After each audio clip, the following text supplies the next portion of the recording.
యోనా చాలా popular profit అని చెప్పుకోవచ్చు. మనందరికీ సుపరిచితమైన ప్రవక్తే. చిన్నపిల్లలకు కూడా సండే స్కూల్లో యోనా యొక్క జీవితాన్ని గురించి ఖచ్చితంగా చెప్తూ ఉంటాం.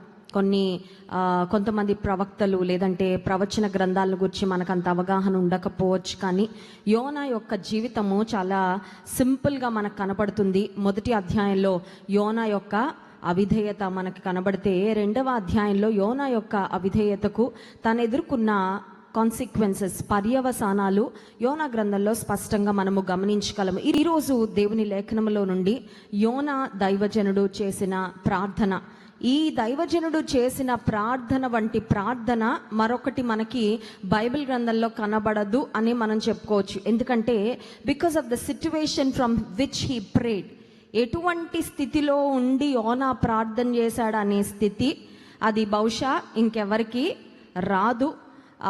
అటువంటి స్థితిలో నుండి మరెవరు కూడా ప్రార్థన చేయలేరేమో. కానీ యోనా దైవజనుని జీవితంలో జరిగిన పరిస్థితులను బట్టి అతను చేసిన ప్రార్థన ఎక్కడ నుండి చేశాడు అని ఆలోచన చేసినట్లయితే, చేప కడుపులో నుండి, ఒక గొప్ప మత్స్యము కడుపులో నుండి యోనా ప్రార్థించినట్లుగా దేవుని వాక్యంలో మనం గమనించగలం. మనందరికీ తెలుసు, మొదటి అధ్యాయంలో దేవుడు నినివే పట్టణానికి వెళ్ళి నినివే పట్టణం మీదకి దేవుని కోపము, దేవుని ఉగ్రత రాబోతుందని ప్రకటించమని యోనాకు దేవుడు తెలియజేసినప్పుడు యోనాకి ఇష్టం అవ్వలేదు. కష్టమైన పని నేను చేయనయ్యా, నేను వేరే రూట్ ఎంచుకుంటాను, వేరే మార్గంలో ఎంచుకుంటాను, వేరే మార్గంలో వెళ్ళిపోతానని తర్షీషుకు వెళ్ళే ఓడను ఎక్కిన తరువాత ఒక గొప్ప ఉపద్రవము, తను ఉన్న సముద్రంలో ఒక గొప్ప తుఫాను పుట్టినప్పుడు ఆ సముద్రంలో ఉన్న ఆ యోనా యొక్క ఓడ బద్దలయ్యే పరిస్థితులు వచ్చేసాయి. ఓడలో ఉన్న వారందరూ వారి సామాన్లన్నీ తీసి నీటిలో పడవేస్తున్నారు. ఆ సమయంలో చీట్లు వేశారు. ఈ పరిస్థితికి కారణం ఎవరని యోనా యొక్క పేరు రాగానే ట్రాన్స్పరెంట్. యోనా తన అవిధేయతను అన్యులైన ఆ ఓడలో తన తోటి ప్రయాణికులందరి ముందు చెప్పాడు. అంత మాత్రమే కాదు, he was very bold about saying to the people about whom he serve. ఏ దేవుణ్ణి తను ఆరాధిస్తున్నాడో ఆ దేవుని యొక్క శక్తి ఏంటో, ఆయన యొక్క ప్రభావం ఏంటో కూడా చాలా స్పష్టంగా చెప్పి, దేవుని మాట ధిక్కరించి నేను వెళ్తున్నానయ్యా అని తన తప్పు కూడా యథార్థంగా అక్కడ యోనా ఒప్పుకున్నట్లుగా మనం గమనించగలం. అంత మాత్రమే కాదు, యోనా సొల్యూషన్ కూడా ఇచ్చేశాడు. ఈ భయంకరమైన పరిస్థితి నుండి మీరందరూ కాపాడబడాలంటే నన్ను ఎత్తి సముద్రంలో పడవేయండి, పరిస్థితులన్నీ సెట్ అయిపోతాయి అని యోనా తెలియజేసిన తర్వాత వారందరూ కూడా అతన్ని ఎత్తి సముద్రంలో పడవేసిన తరువాత ఆ మత్స్యము యోనాను మృంగడము, అండ్ ఆ ఓడలో మిగతా ప్రయాణికులు అనుకుని ఉండుంటారు, this is the end of his life కదండి. చూసిన వారికి అంతే కదా అర్థమయ్యేది.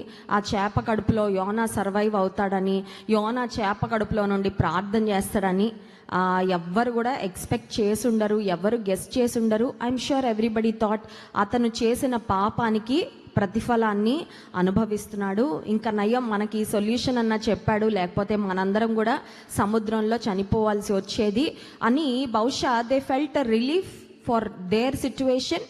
అండ్ యోనాను చూసి కొంచెం జాలిపడి ఉండుంటారు, ఇంకా అతను చేసుకున్న దానికి అతను అనుభవిస్తున్నాడు అంతే కదా అని బహుశా ఓడలోని తోటి ప్రయాణికులు అనుకొని ఉండొచ్చు. కానీ that was not the end of Jonas life. చేప కడుపులోకి వెళ్ళడము తన చుట్టూ ఉన్న వారికి యోనా జీవిత అంతముగా అనిపించినప్పటికీ దేవుడు నిర్ణయించిన యోనా యొక్క అంతమైతే అది కాదు. ఇప్పుడు యోనా చేప కడుపులో ఉన్నాడు, చేప సముద్రపు అగాధములలో, సముద్రపు లోతులలో ఉంది, డెఫినెట్లీ అవుట్ ఆఫ్ రీచ్ కదండి. యోనాను ఆ టైంలో ఎవ్వరు కూడా చేరుకోవడానికి అవకాశము లేదు. యోనా యొక్క సిచ్యువేషన్ మానిటర్ చేయడానికి he was out of coverage area, he was out of reach, out of sight, out of reach. చూడడానికి కూడా అవకాశం ఎవరికి లేదు, అతనితో పలకరించడానికి, మాట్లాడడానికి కూడా ఎటువంటి అవకాశము లేదు. కానీ జీవితం నుండి మనం నేర్చుకోవాల్సిన మొదటి ప్రాముఖ్యమైన అంశం ఏంటంటే he was out of reach to people. మనుషులు అతన్ని చేరుకోలేని స్థితిలోకి అతని జీవితం వెళ్ళింది, కానీ దేవుడు చేరుకోలేని స్థితిలో మాత్రం యోనా లేడు. స్తోత్రం చెప్దాం, హల్లెలూయా. కొన్నిసార్లు మనకు అనిపిస్తుంది, నన్ను ఎవ్వరూ చూడలేరే, నా వేదనను ఎవరూ అర్థం చేసుకోలేరే, నేను ఇంటిలో ఈ 4 గోడల మధ్యలో నేను ఎలా మదన పడుతున్నాను అది ఎవరికి తెలియదు కదా. మనుషులు ఎవ్వరు చూడలేని పరిస్థితుల్లో మన జీవితం ఉన్నా అంత దుర్భరమైన స్థితిలోకి మన జీవితం వెళ్ళిపోయినా యోనాను చూడగలిగిన దేవుని కన్నులు మనల్ని కూడా చూస్తున్నాయని ఎప్పుడు మనం మర్చిపోవడానికి వీలు లేదు. స్తోత్రం చెప్దాం. హల్లెలూయా. యోనా జీవితంలో కూడా అగాధమైన సముద్ర గర్భంలో 3వ వచనం చూడండి. నీవు నన్ను అగాధమైన సముద్ర గర్భములో పడవేసి ఉన్నావు. నిజంగా పడిపోవడానికి యోనా యొక్క పాపము అవిధేయతే కారణం, కానీ యోనా చెప్తున్న మాట ఏంటండి? సముద్రపు అగాధంలో నువ్వు నన్ను పడేసావయ్యా. God had a rescue plan for Jonah. యోనాను రక్షించడానికి దేవుడు ఒక ప్రణాళిక. యోనా యొక్క అవిధేయత యోనా కంటే ముందే దేవునికి తెలుసు కదండి. యోనా ఓడెక్కక ముందే ఏ ఓడెక్కుతాడో తెలుసు. ఆ తర్వాత తుఫాను, ఆ తర్వాత జరిగే సర్కమ్స్టాన్సెస్, పర్యవసానాలు ఒకదాని తర్వాత ఒకటి అన్ని డీటెయిల్స్ దేవునికి తెలుసు. యోనా యొక్క అవిధేయతకు ముందే యోనాను రక్షించడానికి రెస్క్యూ ప్లాన్ కూడా దేవుడు సిద్ధపరిచారు. స్తోత్రం చెప్దాం. హల్లెలూయా. శోధనతో పాటు శోధన నుండి తప్పించుకునే మార్గాన్ని కూడా దేవుడు ఏర్పాటు చేస్తారు, దేవుడు అనుగ్రహిస్తారు. God has a rescue plan. ప్రాణాంతం ఇంకా అయిపోతుంది నా లైఫ్, ఆ ఓడలో నుండి పడవేస్తున్నప్పుడే ప్రాబబ్లీ యోనా అనుకొని ఉంటాడు, this is it, this is the end of my life. కానీ యోనా జీవితంలో మనం నేర్చుకోవాల్సిన ప్రాముఖ్యమైన అనుభవం ఏంటంటే, even though he was close to death, he did not stop calling out the name of the lord. దేవునిని పిలవడము, దేవుని ఆశ్రయించటము యోనా తన జీవితంలో మానలేదు. మరణంకి దగ్గరగా ఉన్నాడు. ఏమవుతాడో తెలీదు. ఎంతసేపు కడుపులో ఆ చేప కడుపులో ఊపిరి ఉంటుందో మనకి తెలుసులేండి. ఎందుకంటే యోనా యొక్క చరిత్ర అంతా మనకి తెలుసు కాబట్టి మనం చాలా ఫ్రీగా యోనాను గురించి మాట్లాడుకోవచ్చు. కానీ ఆ స్థితిలో, ఆ క్షణంలో యోనా ఎంత ఉక్కిరి బిక్కిరి. కొన్నిసార్లు చూడండి, కొన్ని సమస్యలు ప్రారంభం అవ్వగానే, సమస్యల యొక్క నడుమలో ఉన్నప్పుడు మనకి ఇంకా మైండ్ పనిచేయదు, ఉక్కిరి బిక్కిరి అయిపోతూ ఉంటామండి. యోనా జీవితంలో నుండి why was Jonah's prayer and effective prayer? Bible గ్రంథంలో ఆదికాండ నుండి ప్రకటన గ్రంథం వరకు మనకి చాలా ప్రార్థనలు కనబడతాయి. కానీ యోనా ప్రార్థన కూడా శక్తి కలిగిన, శక్తివంతమైన ప్రార్థనే. ఎందుకు యోనా ప్రార్థన శక్తివంతమైన ప్రార్థన? Was it because of his posture? చేప కడుపులో మోకాళ్ళు వేసాడా? చెప్పాలి. తను ఎలా ఉన్నాడో తనకే చూడండి. కొన్నిసార్లు యాక్సిడెంట్స్ అలాంటి జరిగినప్పుడు కోమాలోకి లేకపోతే అన్కాన్షియస్ అయిపోయినప్పుడు నాకేం జరిగిందో నాకే తెలియదు అంటారు. ప్రాబబ్లీ యోనా పరిస్థితి కూడా అలాగే ఉంది. అలా నీటిలోకి పడవేయడం తనకి తెలుసు. ఆ తర్వాత ఆ కడుపులోకి వెళ్ళిన తర్వాత హారిజాంటలా, వర్టికలా, ఆ చేప ఎలా ఉంది, ఎలా తిరుగుతుంది, ఎలా పల్టీలు కొడుతుంది నీటిలో, ఆయన పోస్చర్ ఏంటో కూడా ఆయనే ఊహించుకోలేని పరిస్థితి. It is not because of the posture. ఇంకొక ప్రాముఖ్యమైన విషయం ఏంటంటే, చేప కడుపులో నుండి చేశాడు కాబట్టి అది ఎఫెక్టివ్ ప్రేయర్ అని కూడా చెప్పడానికి వీల్లేదు. కానీ ఎవరికి ప్రార్థన చేశాడో, ఏ యథార్థ హృదయంతో కేక వేశాడో దాన్ని బట్టి ఆ ప్రార్థన శక్తివంతమైన ప్రార్థన అయింది. నమ్మిన వారి స్తోత్రం చెప్దాం. హల్లెలూయా. గొప్ప వాళ్ళు ప్రార్థన చేశారు, ఈయన బాగా చదువుకున్నాడు కాబట్టి ఇతను ప్రార్థన చేశాడు కాదండి. ఏ దేవునికి నీవు మొరపెడుతున్నావో, ఏ హృదయంతో నువ్వు మొరపెడుతున్నావో, యథార్థ హృదయముతో నిజముగా నువ్వు మొరపెడితే ఆ దేవాది దేవుడు నీ ప్రార్థన నిశ్చయముగా ఆలకించేవాడు. God is not a respecter of persons. దేవుడు ఎప్పుడు కూడా పక్షపాతి కాడు. యోనా యొక్క ప్రార్థన శక్తివంతమైన ప్రార్థన, ఎఫెక్టివ్ ప్రేయర్. దేవుడు ఆలకించిన ప్రార్థన, దేవుడు విన్న ప్రార్థన ఎందుకైంది అని ఆలోచన చేస్తే అతను మోకరించాడనో, ఏకాంతంగా ఉన్నాడనో మరి ఏది కాదు. కానీ యోనా వాడిన పదజాలం కూడా కాదు. ఐఎమ్ షూర్ ప్రతి పదం హృదయంలో నుంచి వచ్చిందండి.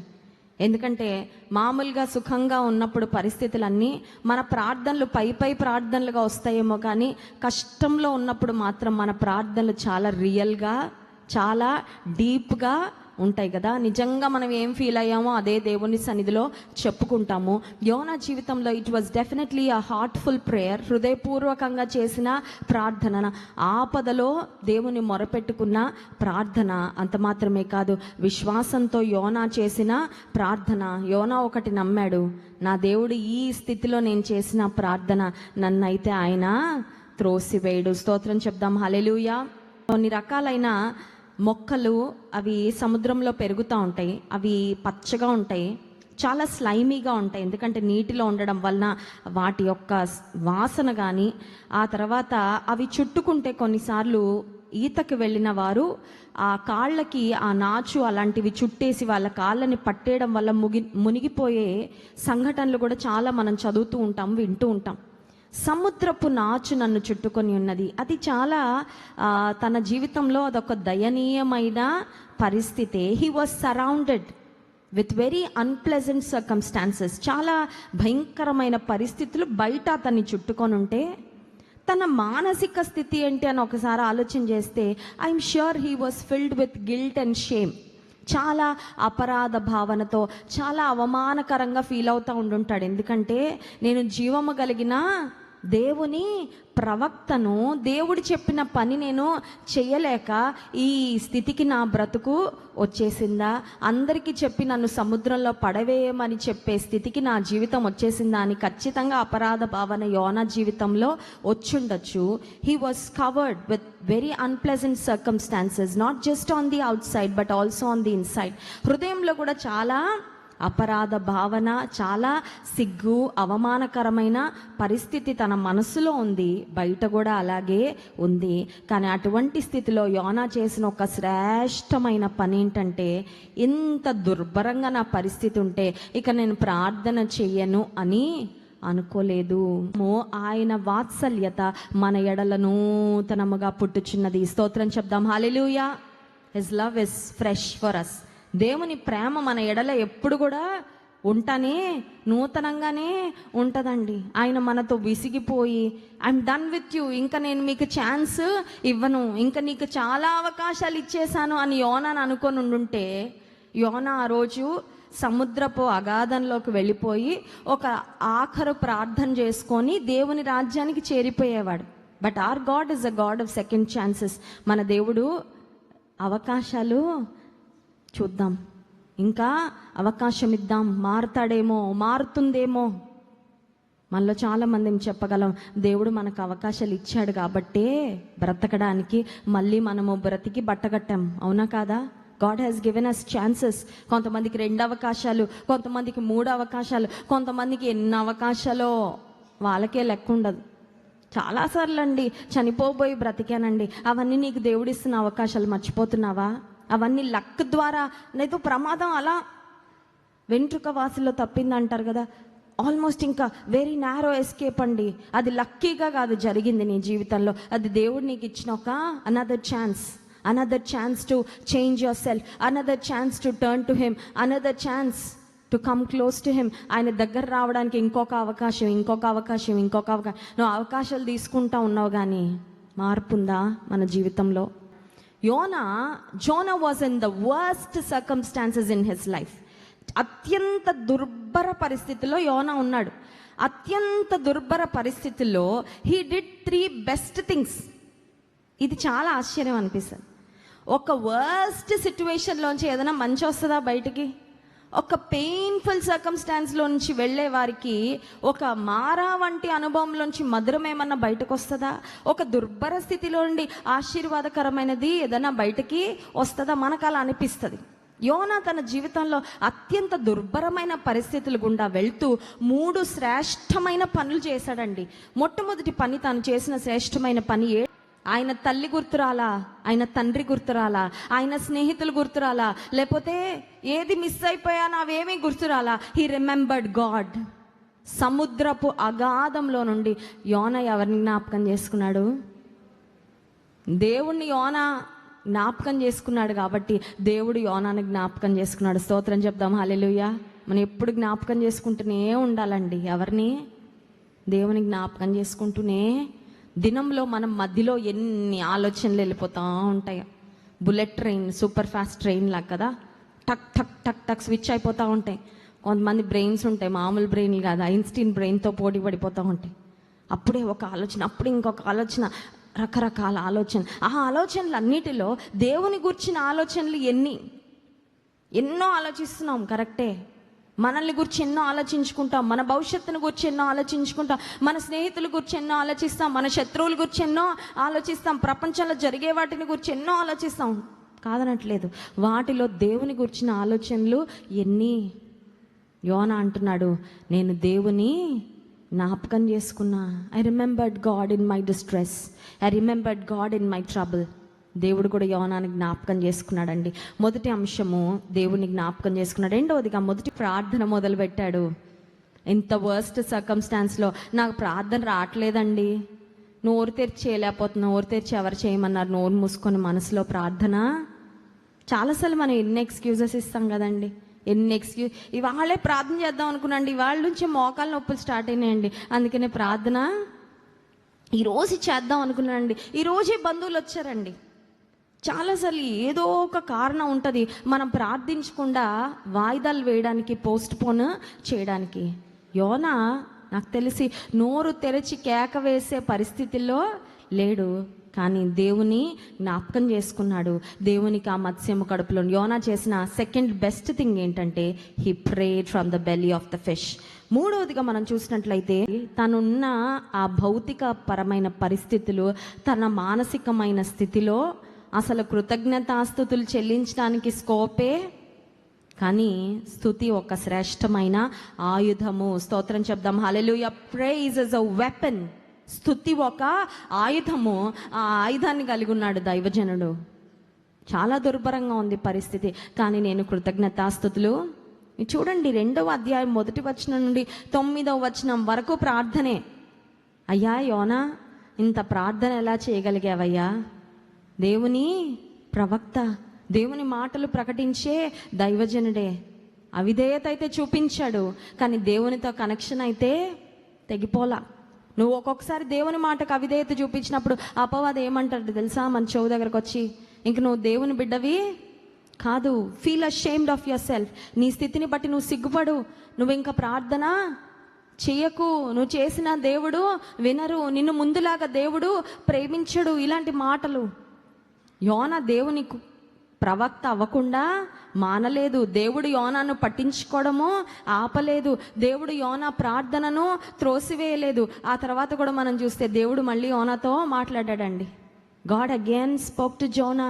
దేవుడు మళ్ళీ యోనాను తన పనిలో ఉపయోగించుకున్నట్లుగానే మనం గమనించగలం. దుర్భరమైన, అత్యంత దుర్భరమైన పరిస్థితుల్లో యోనా చేసిన 3 శ్రేష్టమైన కార్యాలు.